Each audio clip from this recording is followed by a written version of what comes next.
¿Listos? Sí. Sí, profe.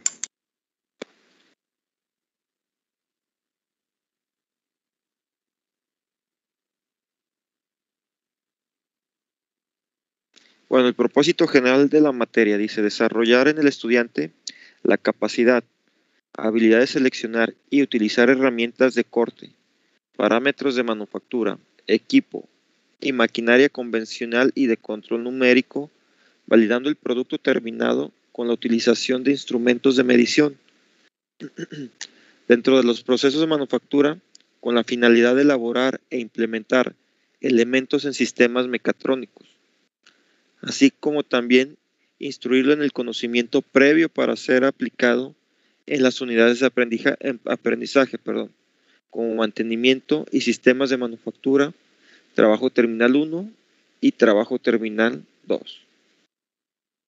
El objetivo general de la materia sería fabricar elementos de máquinas a través de la aplicación de los procesos de manufactura con el fin de proponer en el campo laboral, mejorar y optimización de procesos de manufactura. Entonces, esos serían los objetivos y el propósito de la materia. Las horas teóricas a la semana, no contiene esta materia. Se fijan, solamente tenemos la parte práctica, sí, 100% práctico. Y horas prácticas a la semana, pues van a ser 81, como las horas totales del semestre, 81 horas. La unidad temática 1 viene la introducción a los procesos de manufactura. Las competencias específicas viene utiliza máquinas, herramientas e instrumentos de medición convencionales para cuantificar magnitudes y alcances en la fabricación de elementos de máquina. Sí. Entonces, el contenido de la unidad 1 viene la importancia de los procesos de manufactura en la sociedad. El siguiente punto sería la ingeniería alrededor del producto. Clasificación de los procesos de manufactura, que serían procesos de arranque de viruta, procesos sin arranque de viruta. Viene la introducción a las máquinas herramientas, vienen ahí los alcances y limitaciones. Ahí se refiere a las operaciones o maquinados que se puede realizar en este tipo de máquinas. Vienen las máquinas herramientales tradicionales, que sería el torno, la fresa, la rectificadora, el cepillo, etc. Viene la parte de la construcción y operación de las piezas, como el orden para poderlo realizar. Después vienen lo que son las máquinas herramientas de control numérico. Vienen las máquinas herramientas especiales. Viene la seguridad en el trabajo, seguridad en el taller, el cuidado personal, el mantenimiento y la limpieza de nuestros equipos. Ahí en el laboratorio de pesados 1, donde están las máquinas, herramientas o en el laboratorio de tecnología de materiales, siempre que utilizan una máquina,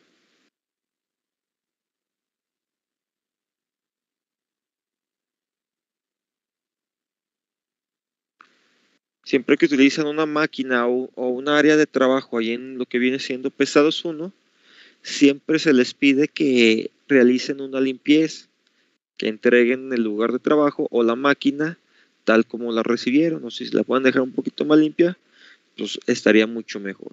Porque con la limpieza va a ayudar que la máquina dure más tiempo. Si nosotros dejamos siempre las rebabas en un torno o una fresadora, esas rebabas pues pueden ocasionar algún accidente. A un compañero se puede cortar, o una pequeña rebaba puede salir proyectada y caerle en el ojo de un compañero y se puede lastimar. O se puede introducir en los tornillos sin fin de las máquinas y va a lograr que se vaya atascando, que ya no corra igual de libre como corre normalmente sus ejes. Luego viene la práctica de seguras del trabajo. Pues aquí cuando están trabajando ustedes, pues tienen que tener la responsabilidad y ser muy profesionales porque son máquinas que tienen bastante torque. Por ejemplo, un torno o una fresa, si uno de sus compañeros está trabajando, está concentrado y de repente llega algún alumno y le quiere hacer una broma y lo asusta, a la hora que brinque o que haga un movimiento del susto de esa reacción, puede su mano quedar atrapado en el chuck y lo puede lastimar, ¿verdad? Le puede ocasionar una rotura en sus huesos o le puede desprender algún miembro del cuerpo. Entonces ahí tenemos que tener mucha seguridad y no estar jugando en estas áreas de trabajo.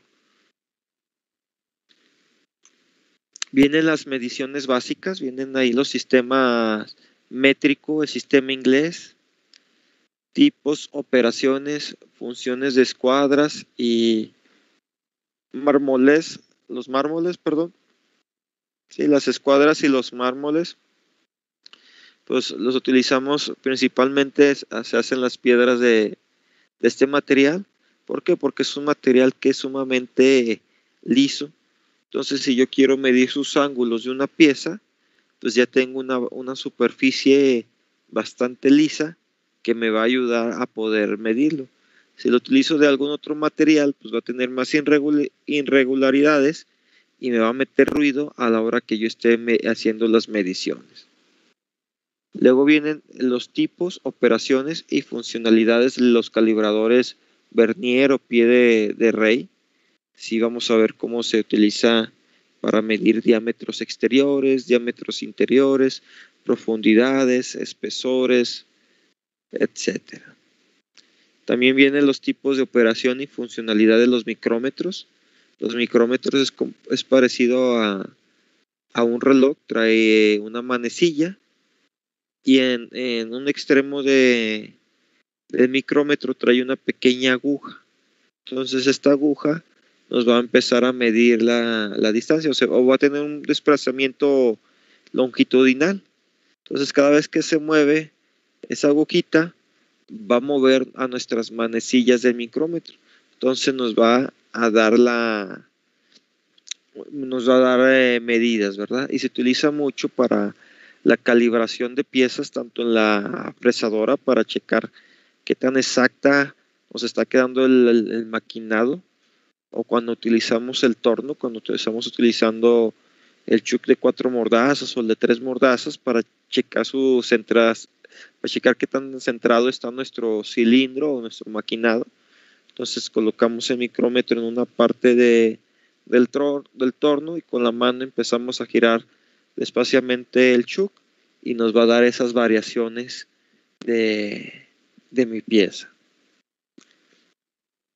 Instrumentos para medición de interiores. Aquí podemos ver los instrumentos tipo T. También se utilizan para medir diámetros internos. De profundidad y de altura, pues son iguales que los del vernier. Y instrumentos para las mediciones angulares. Aquí vamos a ver algún tipo de escuadras.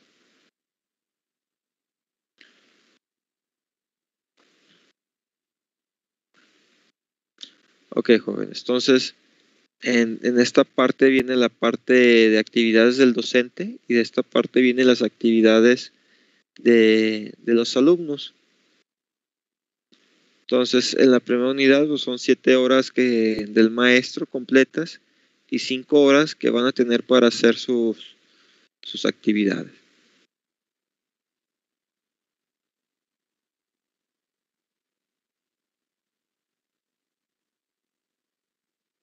La unidad 2 es el nombre sería corte de metales.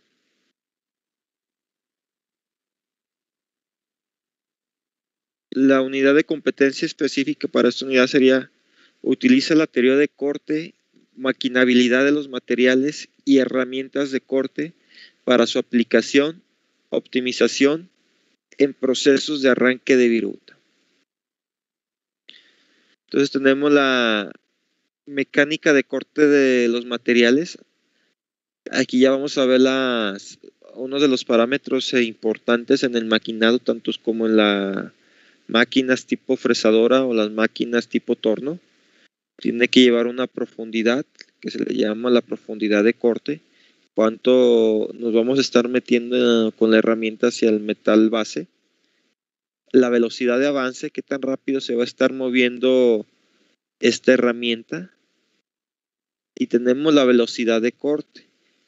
En el caso, pues serían las revoluciones por minuto en el caso de una fresadora, o sería la velocidad de avance de nuestro buril, ¿verdad? En el caso del torno. Entonces, esos son parámetros importantes para tener un acabado fino o un acabado un poco más burdo, ¿verdad? Que se noten más las líneas de acabado. Entonces, nos van a ayudar bastante. Tenemos también la terminología de la teoría de corte. Aquí vemos el flujo plástico del material. Ahí el flujo plástico del material pues se ve en la parte de la viruta. Cuando llega la herramienta de corte va desprendiendo partes del material. Ese material que se va desprendiendo pues son las virutas que nosotros conocemos. Entonces cuando llega una herramienta que va a ser por desbaste, como su dureza es mayor que la del metal base, pues lo penetra.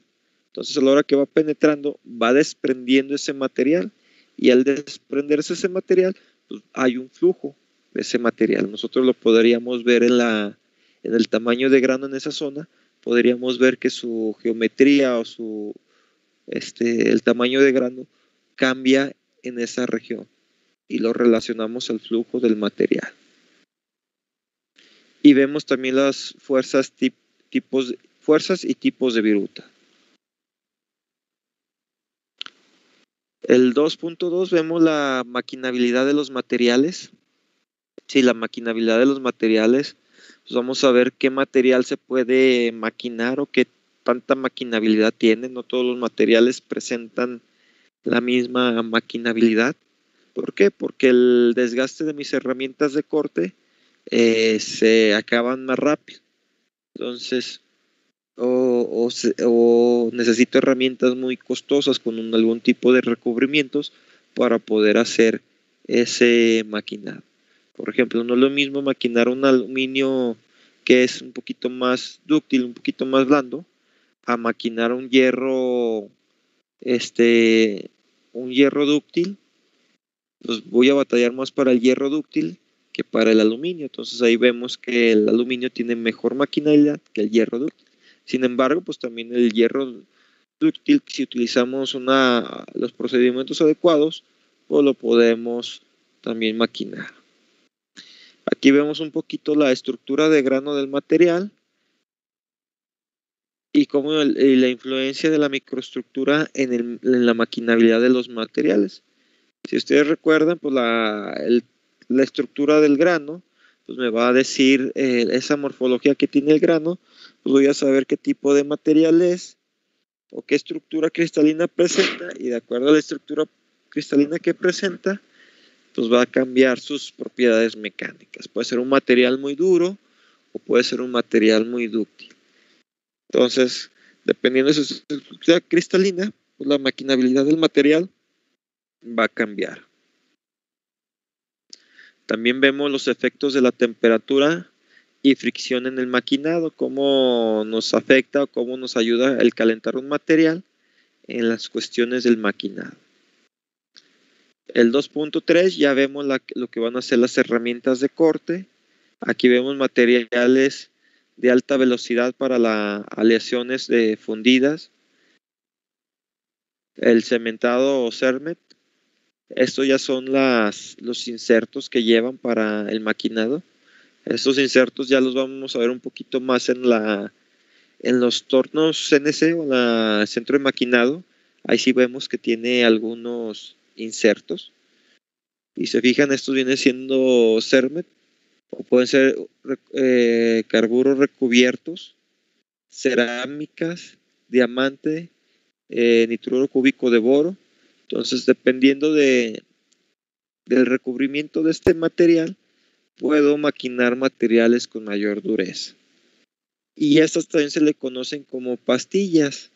Y esas pastillitas pues tienen en su orificio, traen un barreno. Un barreno es una perforación redonda. Entonces en ese barreno pues se coloca el tornillito de sujeción, se quita y se vuelve a poner. De la mayoría, las geometrías que tienen son yo he visto que son en forma de triángulo. ¿Por qué? Porque el triángulo tiene tres esquinas. Entonces cuando se desgasta una esquina de alguno de estos pastillitas, giro mi inserto y tengo otros dos lados para seguirlo utilizando. También lo he visto de formas cuadradas y de formas circulares. Las formas circulares, cuando estamos haciendo un maquinado y en el torno, si utilizo de forma triangular, cada vez que haga un cilindrado, la pieza que termina del cilindrado con el careado de la superficie que no es cilindrado de esa barra, me queda en escalón con un ángulo recto. Entonces un ángulo recto en el maquinado o en el diseño mecánico, pues es un concentrador de esfuerzos bastante grande. Si ustedes hacen una simulación con una pieza que dejen un ángulo de 90, la simulación ahí les va a marcar error. Sí, porque ahí es muy grande el concentrador de esfuerzo. ¿Qué quiere decir? Que la pieza va a tender a fallar en esa esquina. Entonces, por eso hay algunos insertos que son redondos para cuando termino darle un lleguecito y en lugar de que me quede en esquina, me quede con una redondeo esa arista. Tenemos la geometría de las herramientas de corte. Bueno, ahí va algo parecido a lo que estuvimos explicando. Sin embargo, aquí también vamos a ver que cuando nosotros maquinamos, o más bien cuando afilamos un buril de cobalto, el buril de cobalto pues se utiliza mucho para el torno convencional. Es un material que tiene cierta dureza, es un material para alta velocidad. Entonces podemos maquinar con ese tipo de buril, podemos maquinar lo que es aleaciones de aluminio, aleaciones de acero de bajo carbono. Y esta herramienta, la ventaja es que si se me cae o pierde el filo, puedo ir otra vez al esmeril y le vuelvo a sacar ese filo. En comparación con las herramientas mencionadas acá arriba, estas herramientas, si se me cae la pastillita, como son muy duros, pues va a tender a astillarse. Entonces ya esa pastillita ya no va a funcionar. Y pues no son nada económicas estas pastillas. Un buril de cobalto, pues sí es un poco más económico y lo encontramos aquí en Zacatecas mucho más fácil, ¿verdad? Los otros de alta velocidad y eso, pues sí batallamos un poquito más en conseguirlo. Entonces, el buril de cobalto, nosotros le podemos dar diferentes geometrías a las puntas de corte. Podemos hacer una punta de un triángulo de 60 grados. Eso lo utilizamos mucho cuando vamos a hacer roscas en un maquinado. Podemos hacer también una forma curva. Y esta también nos va a ayudar para redondear la parte externa si no quiero que quede en esquina o que quede con vértices. Puedo darle un lleguecito con mi material con esa forma de curva y la arista lo voy recortando hasta que quede de forma redonda. Vamos a ver la nomenclatura de las herramientas de corte. Por ejemplo, lo que les digo, el cobalto, la HSS, que sería de alta velocidad. Entonces aquí vamos a empezar a ver esas nomenclaturas y ver en qué las podemos utilizar. También vemos los ángulos y claros de las herramientas de corte. Aquí vamos a ver la importancia de esos ángulos, los claros de la herramienta de corte, porque son importantes. Si el claro es más grande o es más pequeño, pues la fuerza que necesito para el maquinado pues va a cambiar. Vemos también el afilado y accesorios para el afilado. Aquí pues el afilado, pues nosotros veríamos 3 tipos de afilados en lo que viene siendo un buril de cobalto. Se tendría que hacer un afilado de ángulo de 30 grados. También de 60. También veríamos el sacar un buril para maquinado derecho y un buril para maquinado izquierdo. Y a esos buriles también les dejaríamos una pequeña muesca. Esta muesca nos va a ayudar cuando está generando la viruta en el material. En lugar que salga tipo como un resorte que sea muy largo esa viruta. ¿Por qué? Porque entre más largo, pues se puede atorar esa viruta de nuestro brazo o en alguna parte y nos puede agarrar y nos puede cortar. Son bastante filosas. Entonces, si nosotros le dejamos esa pequeña muesca, cuando va creciendo la viruta, la rompe. Entonces, quedan virutas muy, muy pequeñas. Aquí vienen las condiciones de operación y duración de las herramientas de corte. Sí, a veces hay materiales que se requiere utilizar una refrigeración. ¿Sí? ¿Por qué? Porque el material tiene fricción con la pieza que se está maquinando. Si no le aplico un medio de refrigeración, mi material, el cobalto, se empieza a calentar. Y al calentarse ese material, pues va a perder su dureza. Entonces ya no voy a poder estar cortando fácilmente. Entonces tengo que evitar que mi material, en este caso el de cobalto, se empiece a calentar. No es lo mismo cuando estoy maquinando un acero que un aluminio. Cuando es el acero, pues sí se calienta un poco más rápido, mientras que si estoy maquinando una pieza de aluminio, no se calienta tan rápido. Pero siempre tengo que estar utilizando un refrigerante. Y estos refrigerantes por lo general son sales minerales y ayudan al material a que no reaccione. Pero si le echamos nosotros agua, pues también nos afectaría nuestro material. ¿Por qué? Porque está caliente nuestra pieza y si nosotros le echamos agua, pues el hidrógeno se empieza a introducir tanto en mi material que estoy maquinando como en mi pieza de trabajo y se empezaría a corroer con el tiempo, se empezaría a oxidar. Entonces también no buscamos esa degradación de la herramienta. Pues aquí vienen los líquidos de corte, tipos y sus aplicaciones. Vemos también los abrasivos, materiales, tipos y clasificación. Aquí pues pueden ser desde las lijas que se utilizan para darle ya el acabado espejo a mi material, los tipos de presentación como vienen estas lijas, que vienen en hojas, que vienen en bandas o que vienen para discos, ¿verdad?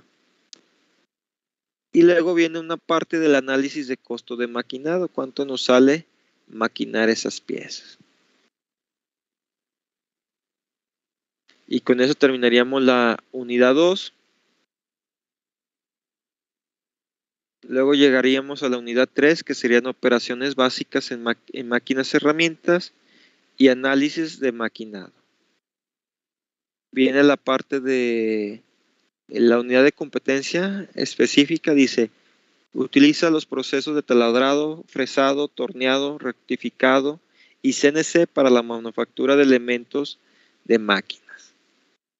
Entonces, el primero pues viene siendo las operaciones del taladro, ¿sí? Para hacer los barrenos. Aquí en los taladros, pues a lo mejor el primero que se nos viene a la mente, pues es el tipo pistola, el taladro manual, ¿sí? Que lo agarramos y lo operamos de forma manual. Sin embargo, hay otros tipos de taladros un poquito más grandes que se le conocen como taladros de banco o taladro fresador. ¿Sí? Estos taladros pues, me ayuda a que mi barreno sea un poquito más derecho, batallar menos y cuando voy a hacer un barreno bastante grande, pues tengo que iniciar con una broca de un diámetro pequeño y después ir incrementando el diámetro de la broca hasta abrir el barreno al diámetro que yo requiero. Si yo lo hiciera a mano, pues es muy, muy difícil. ¿Por qué? Porque el centro del primer barreno se pierde. Entonces, si intento meter el taladro con la mano, de forma manual, y voy a meter una broca un poquito más grande, lo más seguro es que cuando empiece a hacer los primeros desbastes en el barreno, mi broca se atore y el torque del taladrito produzca que mis muñecas o mi mano se me giren lastimándome. Entonces, pues para eso son los taladros de banco o el taladro fresador. Y también con el taladro pues nos va a ayudar para hacer las roscas. Hay algunas herramientas que ya vienen para colocarlo en el taladro, que son para altas revoluciones y me hace la rosca interna. O yo puedo hacer con el taladro las roscas y después puedo darle una llegadita y hacer lo que viene siendo un barreno. Ya le pongo el puerto en el machuelo, en el broquero. El broquero es donde se colocan las brocas. Entonces, manualmente empiezo a sacar las primeras cuerdas de la rosca. Una vez que ya agarró las primeras cuerdas, ya puedo quitar mi machuelo del broquero y ponerle su herramienta, su maneral, para empezarlo a hacer de forma manual y terminar la rosca. Hay otros tipos de herramienta que se utiliza que son para hacer las bocas de pescados. Estas son un poquito, es como los que utilizan en los carpinteros para hacer los barrenos para las chapas. Es como un tubito que tiene una sierrita alrededor. Entonces, estos acabocados también los encontramos para bimetálicos, para acero o aluminio. Y pues se hace bastante fácil, ¿verdad? El abrir a lo mejor un barreno de 1 pulgada es más fácil con esta herramienta que con las convencionales. Vamos a ver ahí los tipos de brocas helicoidales, cuáles brocas son para madera, cuáles brocas son para acero. También viene la parte del mantenimiento de estas brocas, viene el afilado de las brocas helicoidales. Después vienen velocidades, avances de corte y tipo de maquinado. Aquí pues otra vez ya se repite, pero aquí ya lo vamos a empezar a ver en la práctica.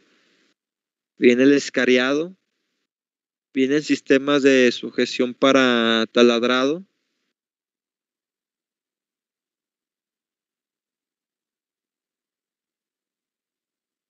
Viene la fresadora, las operaciones que se puede hacer desde alguna ranura. También se pueden hacer barrenos, se puede rectificar la superficie, hacer un cariado, etcétera, varias operaciones.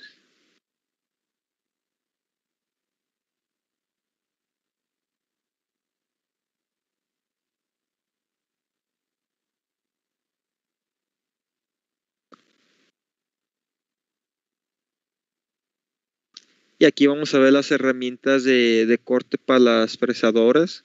Sí, ahí vamos a ver la clasificación, el tipo de gavilanes que tiene cada herramienta de corte, si son de 2 o 4 gavilanes, cuántas flautas tiene, etcétera. También se va a ver el afilado de estas herramientas para la fresadora. Vamos a ver también las velocidades de corte y avance, profundidad y corte y tiempo de maquinado para la fresadora. Vemos también los sistemas de sujeción para fresado. Si ahí pues la misma pieza tiene la misma fresadora tiene las prensas. Entonces en estas prensas siempre utilizamos unas soleritas. Bueno, no son soleras, ¿verdad? Pero es muy, muy parecidos, que se le conocen como paralelas. Estas paralelas, estas soleritas o reglitas, me sirven para cuando mi pieza es muy pequeña y necesito rectificar la superficie, pongo esas paralelas y me van a servir para hacer una pequeña calcita y sobre esas paralelas coloco la pieza que voy a maquinar. Y una vez que la coloco, voy apretando mi prensa y la superficie de contacto de la pieza que voy a maquinar con las caras paralelas con las paralelas, pues va a ayudar que me quede paralelamente con la base de la fresa y perpendicularmente con la herramienta de corte. Entonces me garantiza o me ayuda a que mis ángulos no se pierdan, que me van a quedar chuecas las caras.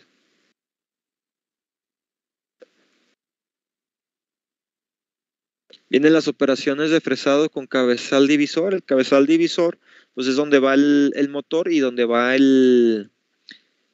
¿cómo se llama? Es parecido al broquero. El collect, ¿verdad? El collect es donde se colocan las fresas, las fresitas. Entonces ese cabezal tiene como un compás alrededor, tiene ahí los ángulos. Entonces nosotros ese cabezal podemos girarlo para cuando estoy haciendo los cortes cuando estoy haciendo un desgaste. Si quiero hacerlo o quitar el bisel de mi pieza, giro el cabezal y la herramienta de corte con el vértice de mi pieza de trabajo, pues le voy a empezar a dar un ángulo a esa pieza. Después vemos la parte de torneado. Aquí vemos las herramientas de corte para torneado.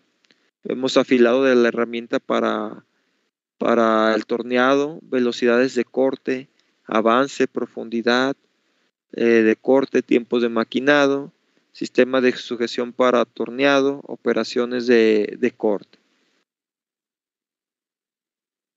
Bueno, aquí en el torneado, pues igual, ¿verdad? Pues vamos a ver los tipos de herramienta que se van a utilizar. Eso ya los expliqué un poquito anteriormente, ¿verdad?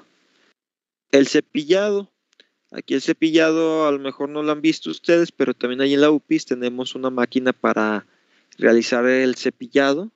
El cepillado pues utiliza una piedra tipo esmeril y tiene una superficie fija.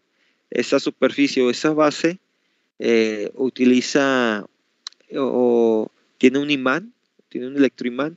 Entonces cuando yo coloco mi pieza de acero, activo el electroimán y la pieza se queda sujeta. Entonces el disco de piedra tiene un movimiento tanto en el eje Z como el eje X, tiene un movimiento longitudinal. Entonces voy moviendo la piedra a través de mi pieza y voy dejando también una superficie lisa en esa pieza. Y pues aquí se utiliza mucho para el rectificado de superficies planas. También tenemos el maquinado con herramientas de control numérico. Aquí vamos a ver los tipos de herramientas, las ventajas y limitaciones que presentan.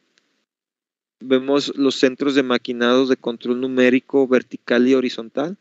Este es muy parecido como el que tenemos allí en la UPIS, ese centro de maquinado.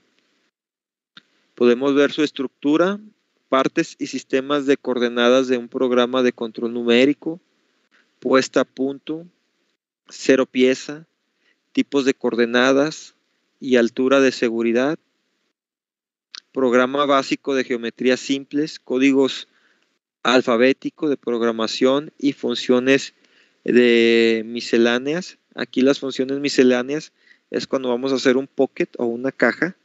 En lugar de seguir repitiendo las mismas coordenadas, pues utilizo un código de miscelánea que se van a repetir esos códigos.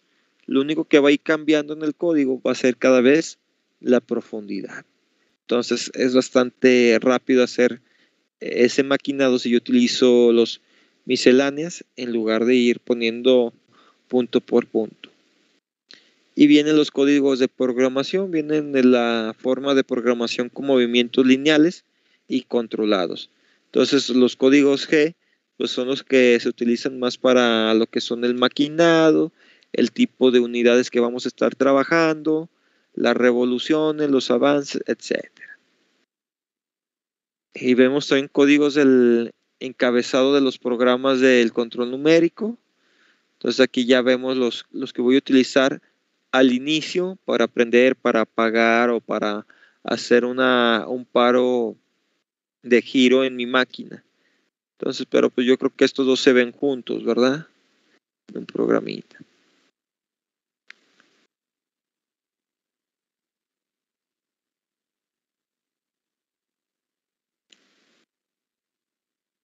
Vienen los códigos de programación de retiro de la herramienta para el usillo. Tenemos el retorno de cero máquina y final de programa, ¿verdad? Aquí van a hacer también esas operaciones. Aquí hay que tener muy cuidado cuando hacemos el retorno de la herramienta de trabajo a su cero máquina. Hay que tener cuidado cuando se hace este movimiento que no vaya a topar o hacer una colisión con la pieza que estamos maquinando o con alguna otra parte interna de mi máquina. Entonces, siempre tenemos que primero sacar la herramienta de la pieza donde estamos maquinando y una vez que sale la herramienta, ahora sí mandarla a home. Vienen los códigos y operaciones del ciclos de preprogramados. Tenemos ejemplos de programación y tenemos la introducción al CAMP. Sí, pues el CAMP ya a lo mejor ya lo tienen un poquito ustedes más, ya han escuchado hablar.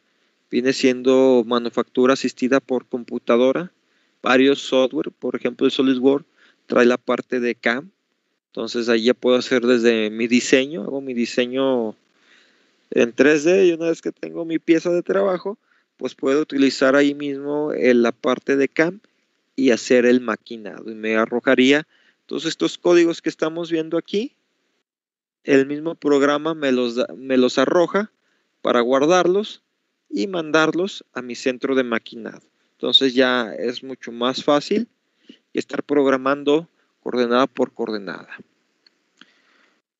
Tenemos el análisis de maquinado también, ver que el acabado que dejó, el tiempo en que se realizó, etcétera, ¿verdad? También tenemos la conceptualización, tenemos los gráficos y símbolos utilizados en las rutas de procesos. Sí, aquí vamos a ver este tipo de diagramas. Tenemos los elementos para hacer un análisis de fabricación, el formato de hoja y proceso. Bueno, este formatito se realiza casi al inicio de la clase, las primeras veces que van a utilizar el torno, la fresadora, hacen su formato. Sí, entonces este se ve un poquito más adelante de la unidad. Tenemos también los conceptos utilizados en el análisis de fabricación, terminología para la fabricación, secuencias para establecer un análisis de fabricación, interpretación de dibujos para la manufactura, secuencia óptima de orden de herramientales. Si aquí el orden pues, es cuando estamos maquinando. Si tengo que ir, por ejemplo, regresamos al ejemplo del que quiero hacer un barreno, tengo que ir cambiando broca por broca, ¿verdad? Una broca más chica, luego voy agregando una broca un poquito más grande, luego un poquito más grande, hasta llegar hasta el barreno. Esas son las secuencias de manufactura. Yo no puedo llegar con la broca más grande a hacer ese barreno. ¿Por qué? Porque se me va a acabar, la herramienta, el ciclo de vida de esa herramienta, pues la voy a acabar muy rápido. Entonces tengo que seguir ese orden. O también si voy a hacer la rosca, pues no puedo llegar con el machuelo a hacer luego la rosca si no he llegado, si no tengo primero lo que son los barrenos. Tenemos la interpretación de dibujos para la manufactura. Igual como en cualquier otra área de la ingeniería, necesitamos leer o interpretar planos. Si están en electrónico o en circuitos eléctricos, pues tienen que interpretar ese plano, ¿verdad? ¿Qué nos están diciendo? ¿Qué quieren que se realice? Pues en este caso también nos dan planos. Sin embargo, en estos planos, pues vamos a ver que nos van a marcar algún tipo de rugosidad de acabado, algunas tolerancias, etcétera, etcétera. Entonces tengo que saber interpretar estos planos. Tenemos también el desarrollo de hojas de proceso, pues es muy parecida al formato de aquí, solamente que aquí ya lo van a empezar a llenar con los parámetros que calculamos anteriormente, como velocidad de avance, penetración, etcétera. Y aquí pues vamos a sacar también la estimación de tiempos de maquinado. ¿Cuánto tiempo nos vamos a tardar en realizar un maquinado?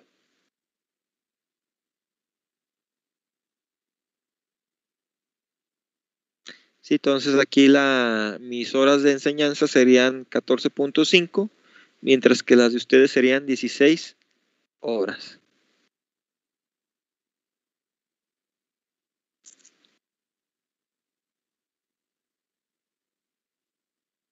La cuarta unidad, jóvenes, tendríamos los procesos de conformado. Sí, aquí bueno, dejen leo la competencia específica.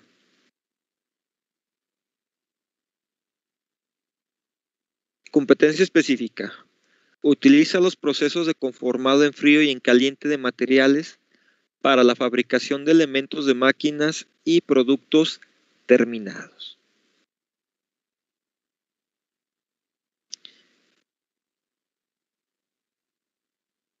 Bueno, aquí en este apartado en conformados, pues metió la parte de fundición. Y aquí vemos los elementos. Tipo cementada, a presión, centrifugada y molde. Pues estos son tipos de fundición, ¿verdad? La cementada, pues viene siendo en la parte de fundición de hierro, cuando se forma la cementita, pues aquí le dan en la forma de cementada. A presión, pues aquí utilizamos el proceso die casting. Este se utiliza mucho en cuestiones de aluminio. Y la centrifugada se utiliza cuando cuando los tubos me piden cierta calidad. A veces van a escuchar que dicen, necesito un tubo, pero un tubo sin costura. Sí, fue por un proceso de centrifugado. Sí, aquí viene siendo, imagínense, es un molde cilíndrico. En el molde cilíndrico siempre está girando. Entonces yo hago el vaciado de mi aleación, lleno ese molde que está girando y con la fuerza centrífuga del molde hace que mi metal líquido se expanda alrededor de toda la superficie de ese molde. Y pues el espesor va a quedar igual, ¿verdad? Entonces se llena y después saco mi pieza de ese molde. Entonces mi pieza me quedaría completamente circular y no tendría ninguna costura, sería de una sola pieza. Y hay tubos como los que la mayoría que nosotros vemos, pues son tubos con costura. Aquí se hace por un proceso de conformado. El tubo va pasando por diferentes rodillos, cada vez lo van cerrando más, luego pasa en un área donde hay una soldadura por inducción, pasa una corriente eléctrica, por una bobinita de cobre, pasa internamente, entonces eso produce una inducción en ese material, la inducción hace que se caliente el material y la fuerza de los moldes redondos permiten que se solde ese material. Entonces ese sería con costura. Tenemos también la parte de moldeo. Aquí la parte de moldeo pues viene siendo en arena verde, cómo se prepara la arena, cuánta bentonita se utiliza en esa arena verde. La arena es arena de sílice. Se utiliza también bentonita. La bentonita ayuda a que cuando se mezcla con el agua y la arena sílice, permite que se pueda hacer un poquito, que quede más firme mi molde, para que no se vaya a destruir mi molde, ¿verdad? Es muy parecido como la arena en la playa, ¿verdad? Que los niños hacen sus castillitos y eso se queda rígida, ¿verdad? Entonces la bentonita nos ayuda a que quede rígido ese molde y cuando nosotros hagamos el vaciado no se destruya el molde y pueda tener la fundición, la forma preliminar de ese molde. Vemos los materiales para moldeo y su preparación. Vemos que viene el moldeo a mano y a máquina. A mano pues sería preparar la arena, meterla en la caja donde está el molde y con unos martillitos empezarla a comprimir. Una vez que ya se comprime, pues se abre con cuidado el molde, se saca el modelo y se cierra el molde y luego ya se hace la fundición. Y con máquina, pues se utilizan máquinas hidráulicas que van comprimiendo esa arena, ¿verdad? Y pues aquí también vemos los moldeos rotacionales y el secado de moldes. Por lo general, nosotros preparamos el molde con cierta humedad para cuando haga contacto con el aluminio no sea muy fuerte ese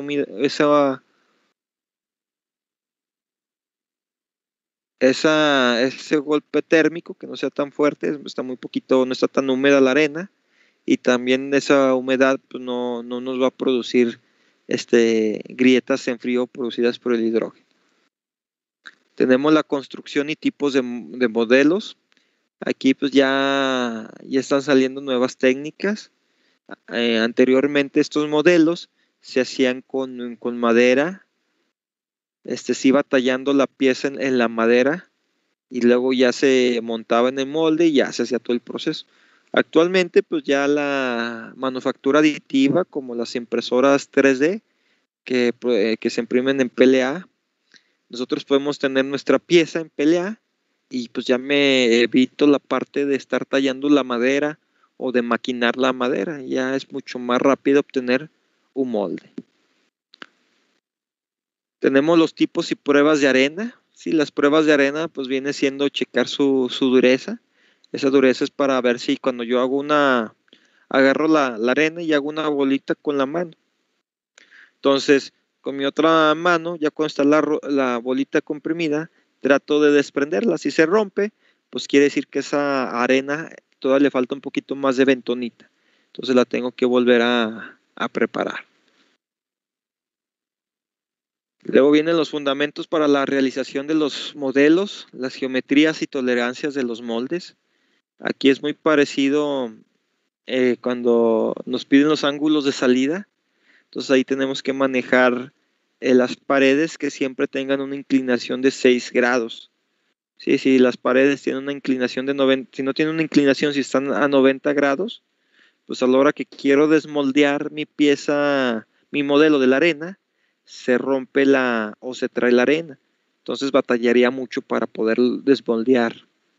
Entonces por eso aquí nos piden esas geometrías.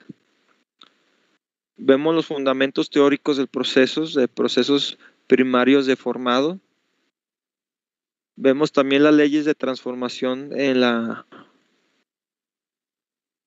fundamentos teóricos de procesos primarios de formado. Leyes de transformación en el formado plástico. Maquinaria para el trabajo de deformado. Forja libre de acero. Bueno, aquí en esta parte entraría también los termoplásticos. Ahí, si nosotros calentamos un termoplástico, pues lo puedo deformar fácilmente. También aquí a lo mejor podríamos ver un poquito de la inyección de polímeros. Y luego pues aquí ya este tema ya es un poquito separado al de los plásticos, ¿verdad? Aquí tenemos la forja libre del acero. Si la forja pues ves aplicándole una fuerza al material, al acero. El acero pues todos los materiales pues tienen deformación plástica. Entonces esa deformación plástica es cuando el material se deforma y obtiene una forma nueva.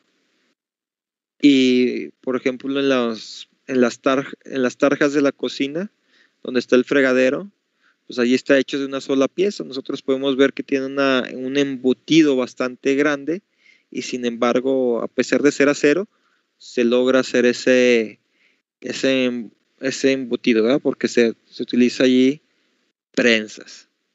También la forja aquí, pues entra, la forja pues, nosotros la conocemos como en caliente, que nos vamos calentando la pieza y luego con un martillo le empezamos a golpear hasta dar las formas deseadas. Actualmente, pues la forja se utiliza muchísimo para hacer los anillos de las turbinas de los aviones o X cosas. Entonces ya ahorita la parte de forja pues está muy moderna, tienen bastante tecnología y tiene sus máquinas también ya tipo CNC, ¿verdad? Ya lo tienen muy controlado. Tenemos también prensado en caliente o estampado de metales no férreos, aquí serían no ferrosos, ¿verdad? El prensado por expulsión, también tendríamos ahí ese tema. Prensado en frío de los metales con estampado, embutido, el rechazo desembutido. Pues aquí lo rechazado pues sería cuando hacemos un embutido, cuando queda corrugadito, queda como unas pequeñas arrugas, pues allí ese producto no lo rechazan, ¿verdad? También vemos la parte de laminado. Sí, ahí vamos a ver que el ángulo de mordida, la fuerza que se requiere, etcétera. El doblado de chapas y de tubos. La cizalla, pues viene siendo para cortar las láminas, viene siendo como si fueran tipo como tijeras, ¿verdad? También vemos el estampado, pues este es muy parecido al embutido o al prensado, es muy parecido el proceso. El extruido, aquí se utiliza mucho, por ejemplo, a lo mejor lo han visto ustedes cuando van a un taller de donde venden plata, o más bien joyería de plata, y están haciendo las cadenitas que tienen como un alambre de plata y lo van metiendo por un dadito que tiene un orificio más pequeño. Entonces lo meten por allí, lo van jalando y ese alambrito se va haciendo cada vez más delgado, pero va haciéndose más largo. Luego lo van metiendo en otro orificio más pequeño. Entonces, ese viene siendo esos procesos. Viene la inyección, compresión de polímeros y elastómeros también. Igual esto lo podríamos ver acá arriba junto con los de el formado plástico, ¿verdad? Y pues aquí las horas del docente serían 9 y del estudiante serían 4. La unidad 5, jóvenes, sería procesos de unión y ensamble.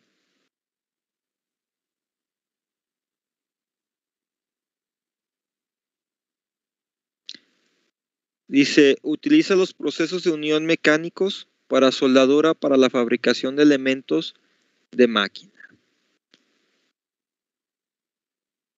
Entonces vemos procesos de unión y ensamble, vemos la clasificación, vemos la soldadura, fundamentos generales de la soldadura, la soldabilidad, pues también es parecido como la maquinabilidad, no todos los materiales se pueden soldar con ciertos procesos, entonces tengo que buscar con cuál proceso puedo soldar dicho material.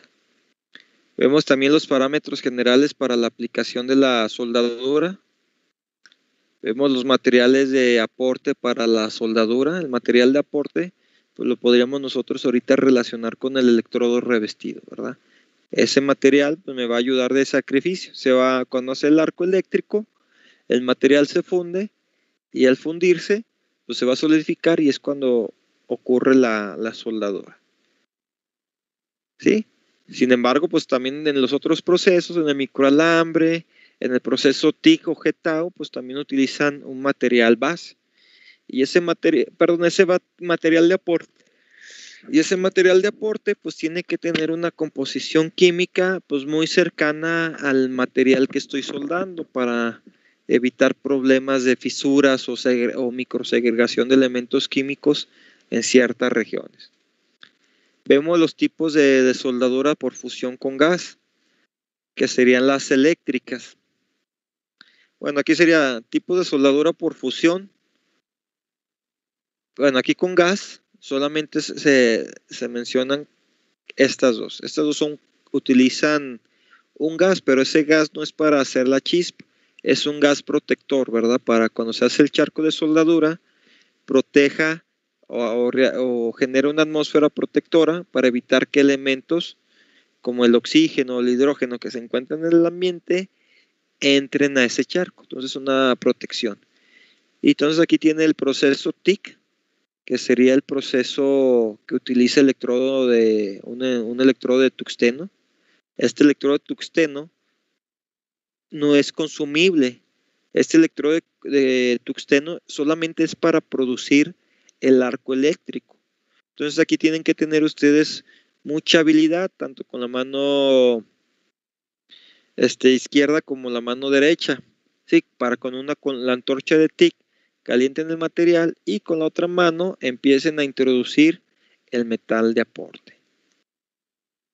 Y ese proceso TIC se utiliza mucho en cuestiones de soldadura para aluminio, es donde veo que se utiliza mucho en aleaciones de titanio también, aceros, pero aceros al cromo, perdón, aceros al cromo.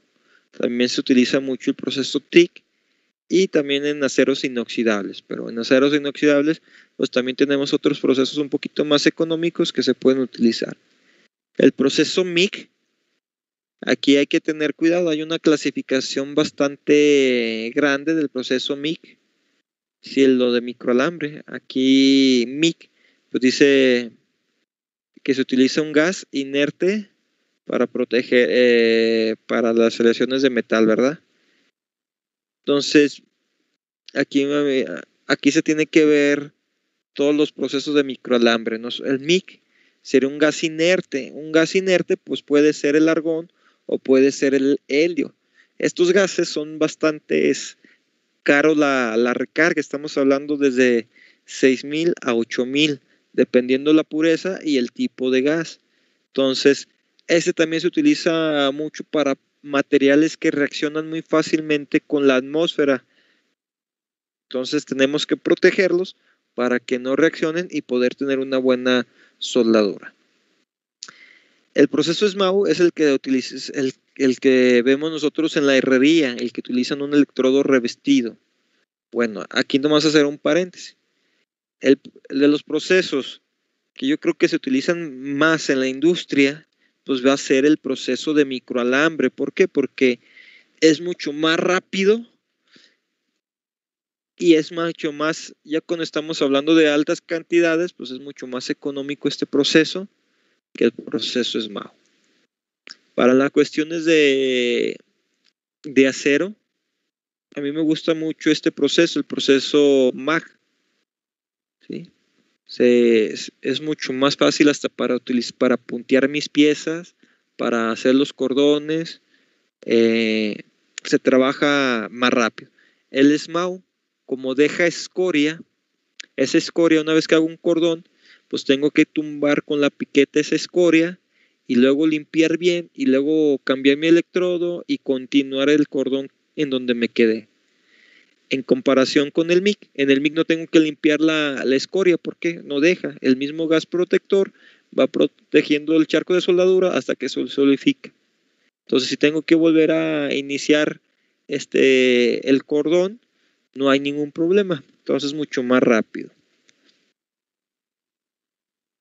Aquí también viene de forja, pues aquí sería calentar las piezas y golpearlas.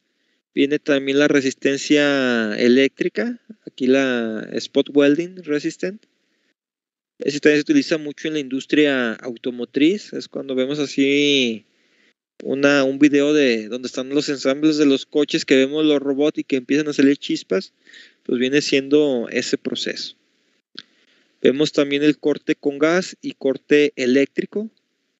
Sí, el corte con gas sí se utiliza mucho, sin embargo, pues se me hace que es más caro que el proceso con arco eléctrico. El proceso con gas, pues tenemos que utilizar oxígeno y tenemos que utilizar lo que viene siendo el acetileno o algún otro gas como... Entonces, pues ahorita pues no creo que se consiga tan fácil el oxígeno y el acetileno también es muy, muy, muy caro.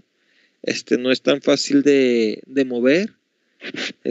Para poder ir a hacer una recarga de este gas, pues se tiene que llamar a la empresa que lo recoja y lo regrese. ¿Por qué? Porque el acetileno es un gas muy, muy, muy flamable. Entonces, si nosotros lo llamamos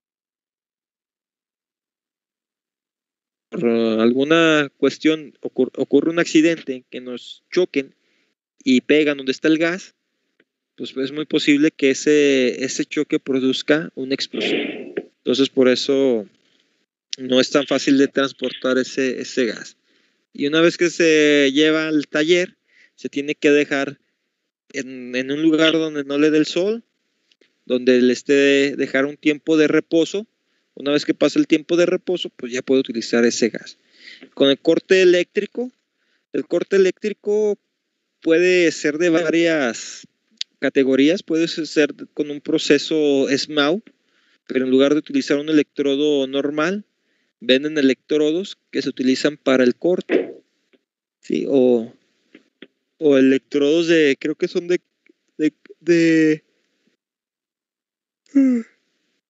perdón, son de carbono. Entonces también se les introduce aire y se empieza a hacer el corte. Sin embargo, el proceso que yo veo que del arco eléctrico, el más económico y más funcional, pues viene siendo el corte por plasma. Sí, claro, una vez que ya tienen ustedes el compresor y ya tienen su equipito de plasma, el corte pues es muy barato, ¿verdad? ¿Por qué? Porque nomás utiliza la energía eléctrica y utiliza el aire comprimido del compresor. Y se puede usar las veces que se quiera. Se puede sacar también las geometrías que uno desee, se pueden hacer. También ese proceso pues está muy automatizado. Ya vemos máquinas CNC que cortan con plasma. Claro, también hay máquinas CNC que cortan por oxiacetileno. Sin embargo, los oxiacetilenos se utiliza bastante por la gran capacidad de corte que se puede realizar. O sea, son espesores bastante grandes. Mientras que el proceso con arco eléctrico, pues sí es un poco más pequeño la capacidad de corte. Vemos soldaduras no férreas aplicadas con oxiacetileno, uniones con adhesivos, tipos de diseño de uniones, ventajas y limitaciones, uniones por ensambles mecánicos y tipo. Pues aquí ensambles mecánicos pues podría ser desde remaches hasta tornillos.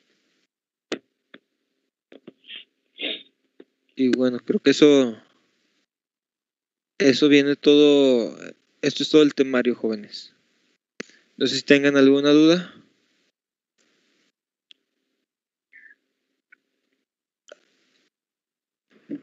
Profe, ¿cree que podría ponerle en la bibliografía recomendada? Ah, ok.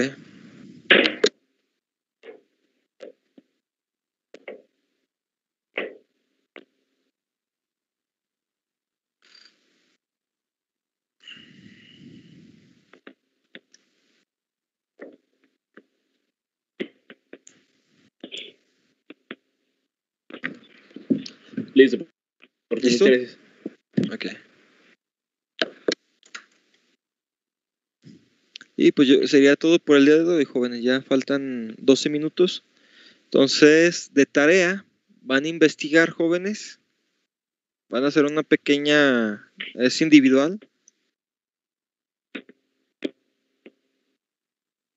Van a buscar la seguridad en los diferentes tipos de talleres.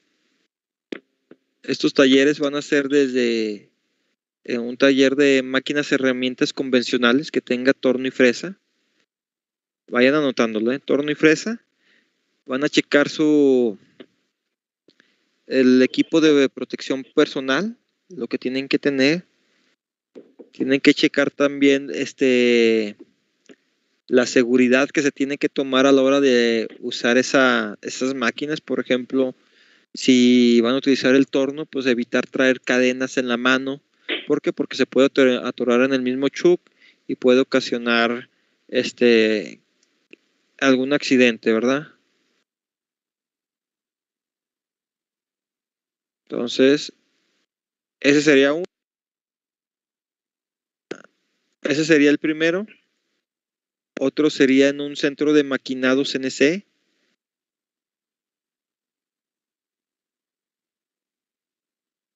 Sí, igual su equipo de protección personal,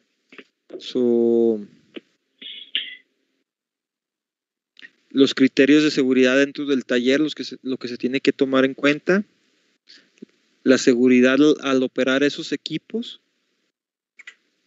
¿Listo? ¿Ya notaron ese también?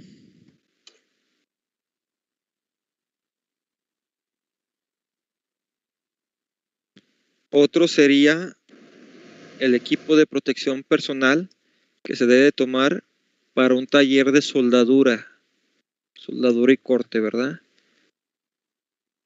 Igual su equipo de protección personal, cómo se debe de utilizar, cómo se debe utilizar los equipos, qué normas, ¿verdad? Sí, por ejemplo, ahí cómo se deben de usar los equipos, pues ahí va la parte de seguridad, que no deben de utilizar un equipo de soldadura en el exterior cuando está lloviendo, o si traen los zapatos, si estaban ustedes afuera y traen los zapatos húmedos o mojados y quieren soldar, pues todas esas partes, ¿verdad? Si no, no se puede soldar con estas condiciones. La ventilación del taller, que tiene que tener buena ventilación para que salgan los gases, los extractores de humo, etcétera. El otro sería igual la seguridad en un taller de fundición. Igual van a ver desde el equipo de protección personal y también la seguridad al operar un horno de fundición. Entonces esos serían los temas para mañana, lo hacen en forma de presentación y mañana pues por orden, bueno, con la lista ya les estoy diciendo, a ver, tú explica este tema, tú este y tú este. ¿Ok, jóvenes? Sí, profe. Sí, profe. Ok. Sí, profe. Entonces pues nos vemos mañana y que pasen bonito día, jóvenes. Disculpe, profe, llegué tarde. ¿Cree que sea posible que me ponga asistencia? Llegué como 10 minutos tarde. Cheu. Así es. ¿Por qué llegaste tarde, Cheu? Mi compu se trabó, ya está viejilla esta cosa. Está listo. Muchas gracias, profe. Osorio. Listo, Osorio. ¿Quién más, jóvenes?